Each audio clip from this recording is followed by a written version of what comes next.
Previously on I Couldn't Walk Away, Episode 4, When the Heir Wakes Up. After 21 days in the dark, Kang Do-hyun finally opened his eyes. The doctors called it a miracle. Madame Kang rushed in with cameras and crocodile tears. But while everyone else celebrated the heir's return, Do-hyun was searching for only one thing. The voice that had been talking to him in the dark. The foreign accent.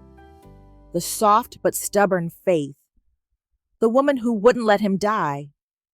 With the nurses whispering about a black foreign girlfriend and security footage in hand, Ji-hoon tracked her down. Joyce Ivory Cole had finally convinced herself to move on, starting fresh at a small creative agency in Seoul, right up until the moment the front doors opened and a pale, unsteady man in borrowed clothes walked in and stared at her like she was a resurrection. Outside, under a Seoul sky heavy with rain, their first real meeting was nothing like the fantasy he'd built in his head. Do-hyun expected gratitude, tears, awe. Instead, Joyce folded her arms and called him selfish. She told him people would give anything to wake up one more day, while he tried to throw his away. She told him she cared because God did, and because, for some reason, heaven wouldn't let her forget him.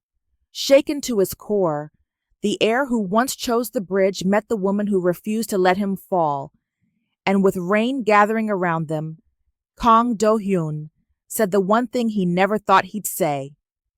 Then don't walk away now. Help me live. Welcome to I Couldn't Walk Away. Episode 5, Training a Broken Prince. For a long moment, the only sound was the rain. Joyce stood under the awning with her arms folded, staring at the man who'd asked her to teach him how to live, as if she knew how to do that for herself. "Do you have any idea what you're asking?" she said finally, voice low. Kang Do-hyun didn't look away. "Yes, you don't even know me." "I know enough," he said. "You're the only person who told me the truth to my face." "That you were selfish?" "Yes." It should have shut him down. Instead, it had anchored him. The bridge, the coma, the dark, those had all been places he could slip away. Her anger had dragged him back into his own body. Joyce exhaled, watching the breath puff out into the cool air. "This isn't a drama," she said. "I can't fix you in 16 episodes, and I'm not the reward for good behavior." A corner of his mouth lifted, barely there. "You're very sure I want you as a reward." "You're a Chaebol," she said. "You're used to wanting things." He didn't argue. He didn't flirt either. He just stood there, gripping the cane a little tighter, coat flapping slightly in the wind. "I don't need you to fix me," he said. "I need you to remind me why it's worth doing the work." That hit somewhere she didn't want examined. Behind him, through the glass, she saw Ji-hoon watching them with an expression that was part curiosity, part calculation, and part hope, maybe. She thought about the ICU nights, the sound of the monitor, the way her chest had clenched each time the line blipped wrong. She thought about the job offer, the rent she needed to pay, the life she had begged God to let her start. And she thought about the bridge, about his shoes leaving the solid metal. "I can't be at the hospital every day," she said. "I have work." "Understood." "I won't be your emotional crutch. If you're asking me to sign up for your storms, you need to know I'm still patching leaks in my own boat." "That sounds dangerous," he said. "It is." He hesitated. "Will you help me anyway?" She hated how the question made something in her soften. She also hated how clearly she heard the quiet tug inside her answer before her mouth did. "Fine," she muttered. "I'll, check on you. Sometimes. And if you start acting like the bridge is still an option, I reserve the right to yell at you again." His shoulders eased, the smallest of releases, like a man stepping a fraction back from a cliff. "Agreed," he said. She turned toward the doors before he could see how shaken she was. Don't make me regret this, Kang Do-hyun, she threw over her shoulder. He watched her disappear into the lobby. Rain slid down the edges of the awning in thin curtains as he stood there, breathing harder than he wanted to admit. Behind him, Ji-hoon exhaled a breath he hadn't realized he was holding. Well, Ji-hoon said quietly, that went better than I expected. She said yes, Do-hyun replied. She said fine, Ji-hoon corrected. In Joyce language, I think that's the same thing. Rehab was humiliating. It shouldn't have been. The therapists were kind. The exercises were logical. You've been in bed, they said. Your muscles weakened. This is normal. He hated how normal it felt to be weak. Joyce showed up 2 days after the encounter at the agency, holding a takeout coffee in one hand and a small paper bag in the other. The physical therapy room smelled like disinfectant and sweat. Parallel bars gleamed under bright lights. Other patients labored through stretches and steps, some grunting, some silently grim. He stood between the bars, hands wrapped around them, legs trembling as he took shaky steps. One more, the therapist encouraged. You can rest after. His body screamed at him. His pride screamed louder. Don't look now, the therapist added, but your girlfriend is here. He almost stumbled. Joyce leaned against the door frame, eyebrows raised, watching him. I am not his girlfriend, she said automatically. The therapist grinned. Sure, he said, and wisely moved on. Do-hyun focused on the next step. The bars were under his palms, cold and solid. His knees felt like they might buckle at any moment. Joyce walked over, setting the paper bag on a nearby chair. She didn't rush to touch him, didn't coo or gasp. She just stood at the end of the bars with her coffee, watching. How many laps? She asked. The therapist checked his clipboard. 4, with rest between. He's on his 3rd. 3rd? Joyce looked unimpressed. For a man who marched to a bridge all by himself, that's not very impressive. He glared at her. You're late. You're alive, she shot back. You're welcome. The therapist hid a smile. Last lap, Joyce said. Let's go, Kang. My legs are... You're not fragile porcelain, she interrupted. Walk. Try again. You don't get to die and be lazy. A few heads turned at that. The bluntness made the therapist choke on a laugh. But something in him responded. She'd seen him at his absolute rock bottom. There was no dignity left to preserve. He took another step. It hurt. His thighs burned. His calves trembled. His breath came short. Sweat dampened the collar of his shirt. Keep your weight centered, the therapist said. Use your core. Use your stubbornness, Joyce added. You have plenty. He made it to the end of the bars and stood there, chest heaving. The therapist clapped once. Good, he said. That's enough for today. Again, Do-hyun muttered. Both of them stared. You need rest between sets, the therapist reminded gently. If I rest, I think about the bridge, he said simply. The therapist swallowed, nodded. 5 minutes, he compromised. Then we try again. Shorter distance. Joyce watched the exchange, something like respect flickering across her face. One more lap, she said. If you faint, I'll just pray harder. He gave her a sideways look. Is that a real thing? Prayer intensity? With me? She took a sip of her coffee. Absolutely. He almost smiled. He sat on the bench, letting his muscles twitch and cool. Joyce sat near him, not too close, but close enough that he could smell her lotion. Something warm and faintly citrus. She pulled the paper bag onto her lap and opened it. I brought bribery, she said. Inside were small, individually wrapped snacks, rice crackers, a chocolate-covered biscuit, a pack of something suspiciously like American gummy bears. I thought you were against sugar, he said, eyeing them. I'm against dying, she said. Once you survive that, we can negotiate the terms. He huffed something that might have been a laugh. They sat in silence for a moment, watching another patient struggle with a set of stairs. Finally, Joyce spoke again, softer. I can't carry your destiny, she said. The company, your inheritance, all of that, way above my pay grade. But I can hold your arm while you relearn how to stand. He swallowed hard. You're not obligated to do that, he said quietly. I know, she said. That's what makes it real. Small moments became their rhythm. She didn't come every day. She had a job now. Real projects, real deadlines, co-workers who needed her mood boards more than his heart monitors did. But she came often enough that the staff stopped raising their eyebrows. Sometimes she arrived in office clothes, blazer still on, ID card tucked into a pocket.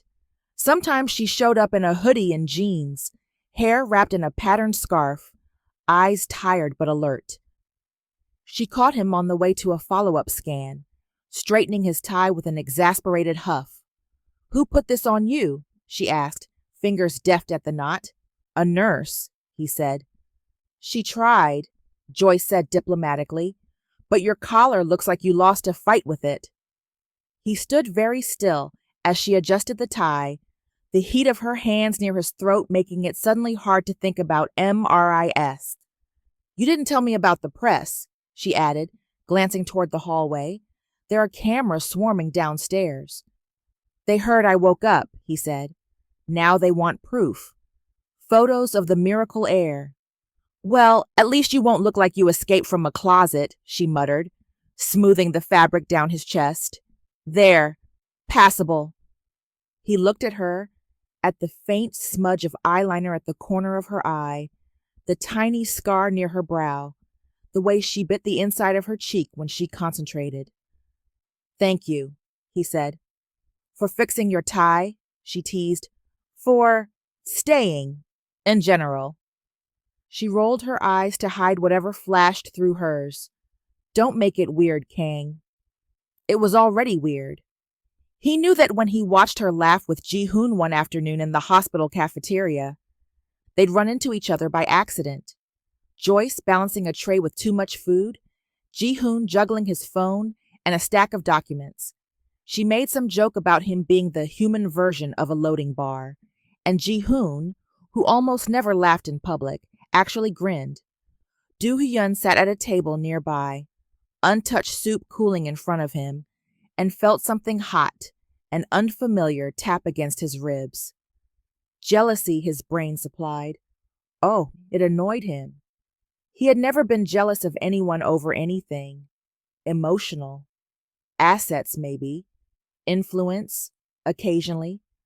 But people were commodities in his world, moving in and out of loyalty depending on contracts and convenience. Joyce wasn't a commodity. She was also not his anything. He tried to listen to the logical voice in his head. She's your temporary rehab coach, it said. A woman with her own life. A foreigner who might decide to leave at any time. Do not build anything on sand. Another voice, quieter, whispered, she's also the only one who looked at you and saw more than a broken Heir. That night, he didn't mention the jealousy, but he did ask Ji-hoon, casually, if he thought Joyce liked working at Hanul. She complains about their coffee, Ji-hoon said, which means she plans to stay. You only complain about the things you expect to see again. It shouldn't have comforted him. It did. The hospital garden was one of those spaces meant for brochures. Stone paths curved around carefully arranged shrubs and benches. A small fountain burbled in a corner. Lanterns hung from metal posts, casting warm pools of light at night. It was late when he found her there. The air bit a little. Spring trying to shake off winter.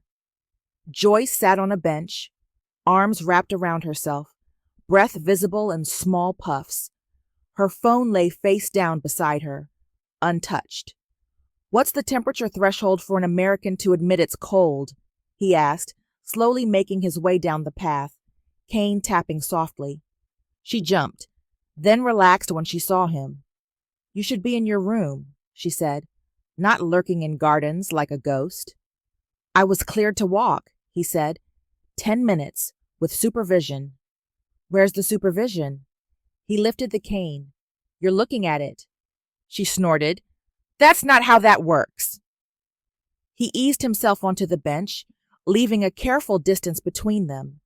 His leg ached, but being outside felt worth it. The sky was cloudy, but a few stars tipped around the edges. "You okay?" he asked. She pulled her arms tighter around herself. "Define okay." "The version where you pretend you're fine, and I pretend to believe you," he said. A corner of her mouth lifted. "In that case, I'm great." Silence settled between them, but not the uncomfortable kind. He watched her profile, the way her jaw clenched and unclenched, the way her eyes stayed fixed on the fountain. "When you said on the bridge that you knew what it felt like to want to disappear," he said slowly, "what did you mean?" She laughed once, humorless. "I was hoping you'd forget that," she said. "I spent 3 weeks with nothing but your voice for company," he said. "It's hard to forget." She exhaled. "Brandon," she said finally. "My ex." He'd heard his name once before, in the Coma dark. It felt different now, to attach it to a face that flinched when she said it. "He liked the idea of me," Joyce said, staring at the fountain. "The girl who always showed up. The one who worked extra shifts so he could focus on his music, or whatever the dream of the week was." Bitterness nipped her words, but there was more sadness than anger underneath. "He said we were building a future together," she went on. "Meanwhile, I was the only one paying rent. When things got hard, he said I was too much, too emotional, too intense, too demanding, but also too late. Like I should have had it all figured out by 25. She shrugged, the movement tight. "When he left, it felt like he'd confirmed everything I was already scared of," she admitted. "That I was behind, that I was always going to be the one people grew out of on their way to their real life." She swallowed. "For a long time," she said softly, "if I didn't wake up tomorrow, I figured it would just be easier for everyone." His chest ached with a different kind of pain. "And God?" he asked. The word felt strange on his tongue, shaped by someone else's faith. Where was he in that? "In the small things," she said. "In my friend showing up with rent money the day before the landlord came. In my mom sending me a random text saying, 'I'm proud of you, and I don't know what for, but I am.' In a verse popping up on my phone that said, 'I see you.'" She smiled sadly. "But I didn't believe him when it came to my story," she said. "I believed he loved everyone else, saved everyone else, gave everyone else their miracles. I thought maybe his pen had just skipped my page." He looked at her, at the vulnerability naked in her eyes in the dim light.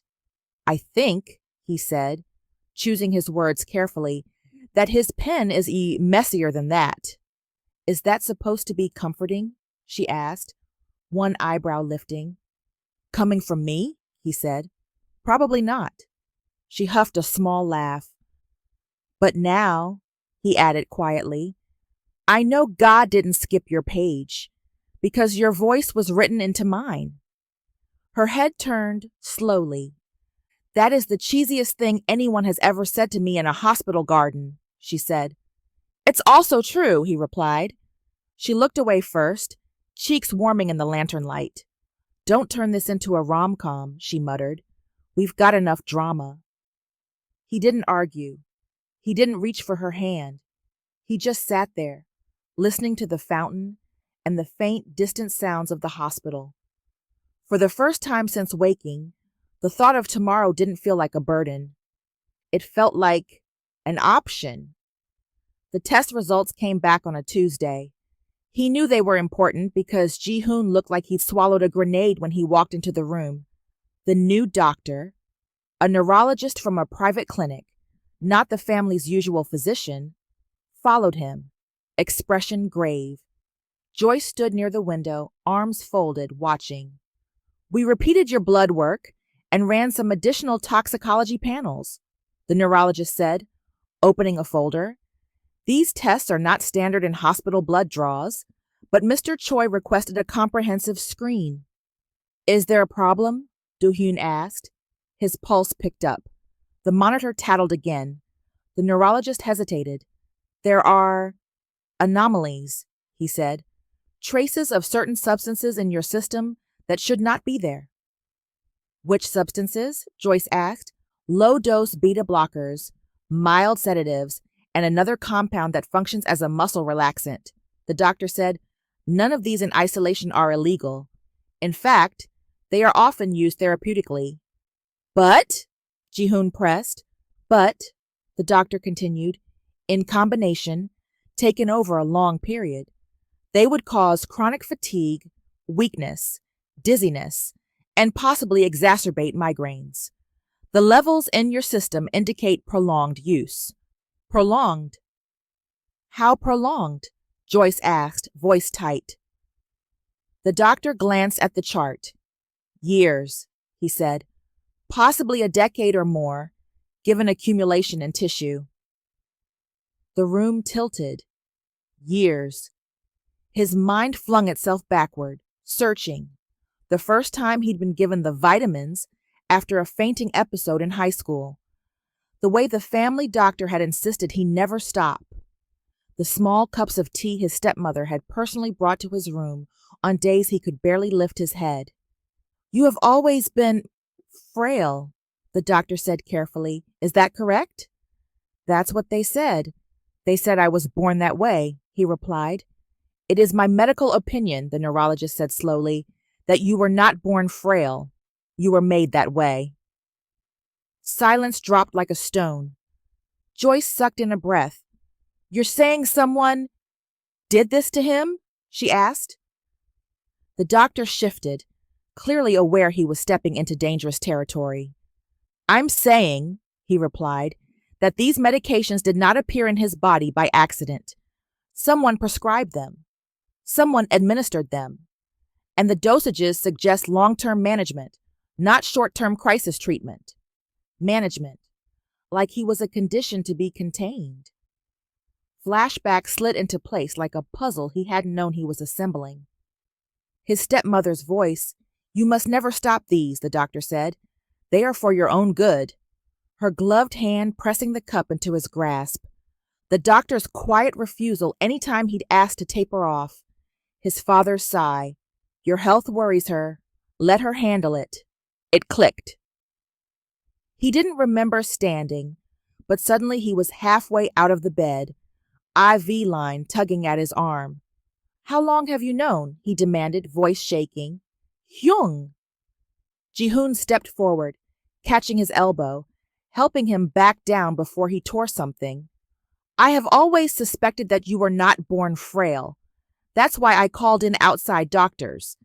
She's been poisoning me," he said, staring at the wall, seeing nothing but bitter tea and black gloves. "For years."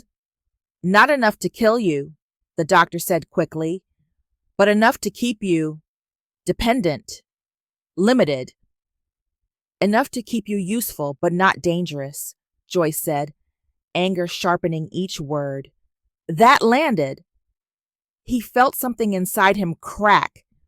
Not the broken, defeated crack he'd felt on the bridge, but something brittle snapping under pressure. It had endured too long.